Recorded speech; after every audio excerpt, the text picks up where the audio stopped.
I'm sure you've heard it 1,000 times. Do dogs and cats teach us how to die? Whoa, kind of a heavy subject, right? But it'll be shared in a lighthearted way. Plus, have you ever wondered why we have middle names? And is it true that there was once a man that had 38 names? My name is Arroe. I am a daily writer, a silent wolf. I stand on the sidelines and do nothing but watch, listen, study, and then we get to activate. I call it the Daily Mess, a chronological walk through an everyday world. Yes, it's my morning writing. As a receiver of thoughts and ideas, we as people tend to throw things aside and deal with it later on. Now, when a subject arrives inside of me, I know it's time to dig in. It's keeping that daily journal. By doing the research, the pictures become clearer. This is the Daily Mess. Observation number 67. Do dogs and cats teach us how to die? It's been written over and over that all pets have this amazing way of educating their humans and the art of dying. Pets demonstrate how life and death are inseparable. More importantly, our pets teach us how to let go of something or someone that's causing pain or suffering. Cats, dogs, birds, and even lizards teach us three very important things: acceptance, grief, and awareness.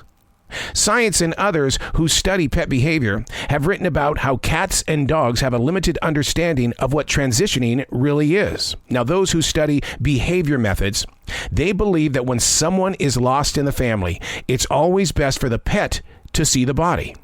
I spent some time yesterday with psychic Matt Frazier. We spoke about the spirits our animals or pets carry with them. Matt was very strong with his beliefs when he said there are spirit guides and keepers that are always using dogs and cats to get to us. When a pet seems overly lovable or they're sitting there just staring at you in the eyes, that's when you embrace the moment while receiving love from the other side. Hey, coming up next, what's the story behind our middle names? Thanks for coming back to the Daily Mess. Observation number 68. So what's the story behind middle names? Why do we even have a middle name? This goes way back to the years of the Romans, but only the upper class men received 3 names, not the women. And those who were slaves got 1 name. The Romans got a little personal when it came to their names, and it usually came with numbers or months. Research says that it helped them remember the day of their birth. The Roman middle name came from a person's gens, G-E-N-S, a broad family clan based on where they were from in the patriarchal line. The last name was usually based on the reflection of a smaller family group, such as a big head, pug nose, or left-handedness.